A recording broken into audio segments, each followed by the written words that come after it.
Hey everybody, hope everybody is doing well. So I wanted to make a response video to the Nevada State Legislature, Melanie Scheibel, state senator. She cut me off because she didn't like the words that was coming out of my mouth regarding racial differences and historic civilizations and how they lived. And she claimed that my views were not very civil. Well, one of the best examples to prove my point is to look at this strip, this world-famous Las Vegas strip. And what you'll see here are generally a lot of hotel and casino themes that represent old civilizations. When I talked about sub-Saharan Africa, their civilization that was underperforming, this strip right here proves my point. You don't see a sub-Saharan African themed casino on this strip that you see right here. Now you have to ask yourself, what would a sub-Saharan African themed casino look like? Now actually, there is a planned casino called Harlem Nights. We'll see how that goes, whether it gets built. That's being planned, which is sort of representing that culture. I know a lot of you guys are not going to be a fan of that, but nevertheless, how would it look like? What would the architectural style be? Now, we do have an African-themed casino straight ahead of you, and that is the Luxor. Although the Luxor is, you can say, the best days are behind it, but that is Egyptian. That's not sub-Saharan African. It wasn't black Africans that really built the pyramids. But overall, you can see generally either a modern look to the strip, or you can see European themed. So let's start off right here. You can see that the Excalibur is European. You can see here that the Paris, which is, you can see the sun, but you can't see the tower or the hotel. It's behind the Bellagio. That's European. And speaking of Bellagio, that is European. This is the center of European culture, the Caesar's Palace, Venetian, Palazzo. You could see all these European-themed casinos. Actually, not too long ago, we had the Monte Carlo, and this is where the Park MGM is at. So you can see here that is predominantly European culture. We did have some non-European themes not too long ago. This was actually right here. This is Planet Hollywood. You can see here that about 20 years ago, I remember as a kid, it was called the Aladdin.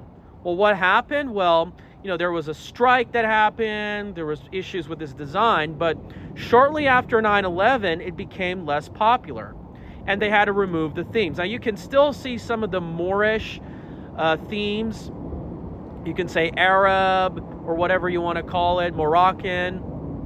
It has some similarities to the Middle East, but nevertheless, much of the themes are gone. You can kind of see the arches a little bit, as you can see right here, but overall, the theme was removed. About 15 years ago, as you can see right here, the Caesar's Palace is covering it up.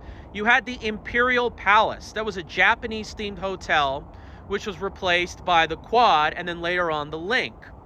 That was removed. Now, we do have a hotel and casino theme that this Hotel Rio is blocking, and that is Resorts World. The original plans was supposed to be heavily Chinese. But yeah, it does have Asian influences, but really it looks more modern than it actually does Asian. Now, ask yourself really this question. Now, to be fair, MGM Grand does have some influences of Africa, but not that much. Ask yourselves this question. Does the Las Vegas Strip promote white supremacy?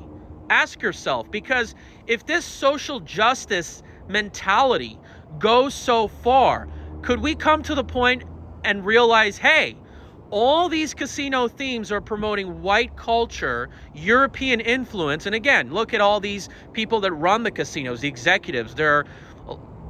Looks like they're all European descent, all these entertainers, predominantly European descent.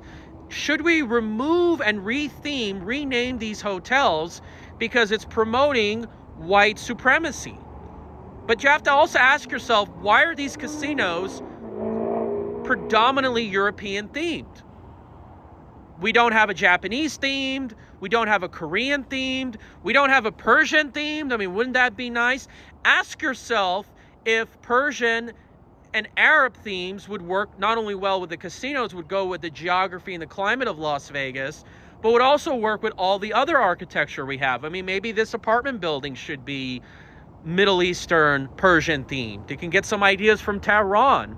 They build them at better quality from what I was told from my relatives. Think about it. I mean, we do have some similarities.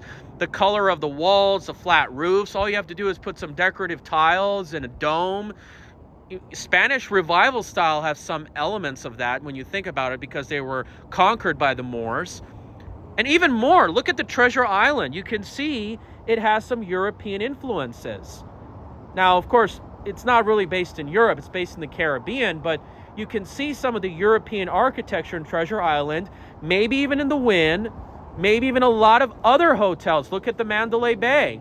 They have some European influence there. So maybe we should retheme these casinos, because it's all about social justice. It's promoting white supremacy. Believe it or not, the Fontainebleau, if you actually look at it, is the site where the Algiers used to stand. And the Algiers was a hotel that had some Persian and Arab influences. Think about it.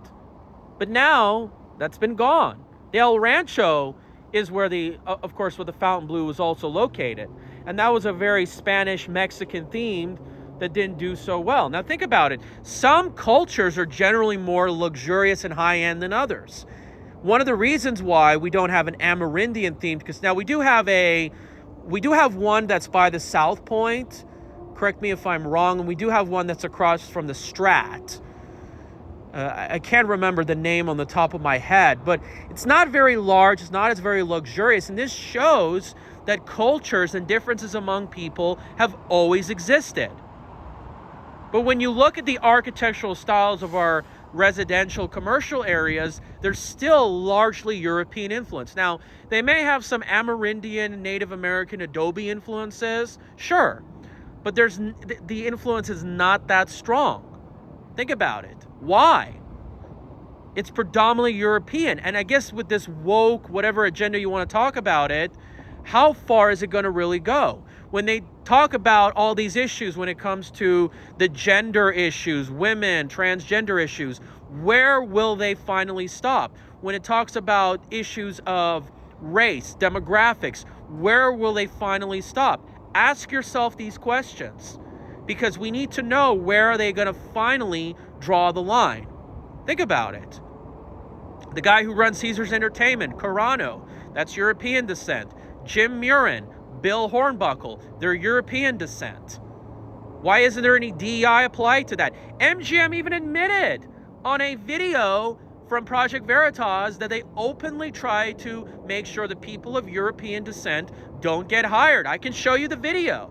Think about it. This explains perhaps why our demographics are the way they are and why they've changed rapidly. And then you can see how the Las Vegas Valley really spreads out. I guess a lot of that is attributed to people who are trying to get away from the demographic change. You could see far out, there's Henderson. You could see far out, way over here, there's Summerlin and there's Centennial. All of that matters. But other than that, what do you guys think?